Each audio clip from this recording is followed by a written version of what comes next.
ரஷ்யாவில் மருத்துவம் பயில சிறந்த ஒரு அரிய வாய்ப்பு.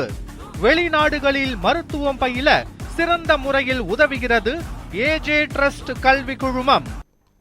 தாவேக அரசு 3 மாதம் தாங்குமா என்ற நிலைதான் உள்ளதாக திமுக தலைவர் ஸ்டாலின் விமர்சித்துள்ளார்.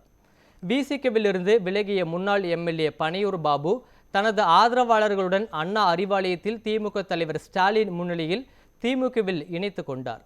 திமுக தலைவர் ஸ்டாலின் பனையூர் பாபுவிற்கு சால்வை அணிவித்து கட்சிக்கு வரவேற்றார். அப்போது பேசிய ஸ்டாலின், தாவேக ஆட்சி குறித்து 6 மாதம் பேச மாட்டோம் என கூறியதாகவும், ஆனால் தற்போது பேச வேண்டிய அவசியம் வந்துவிட்டதாகவும் குறிப்பிட்டார். இன்றைக்கு நாட்டிலே நடந்து கொண்டிருக்கக்கூடிய ஒரு ஆட்சி எப்படிப்பட்ட ஆட்சி என்பதை பற்றி எல்லாம் நான் அதிகம் சொல்ல வேண்டிய அவசியம் இல்லை. ஏற்கனவே இந்த ஆட்சி பொறுப்பேற்ற நேரத்தில் சொன்னேன், 6 மாதத்துக்கு நான் பிரச்சனை பேச போகிறதில்லை.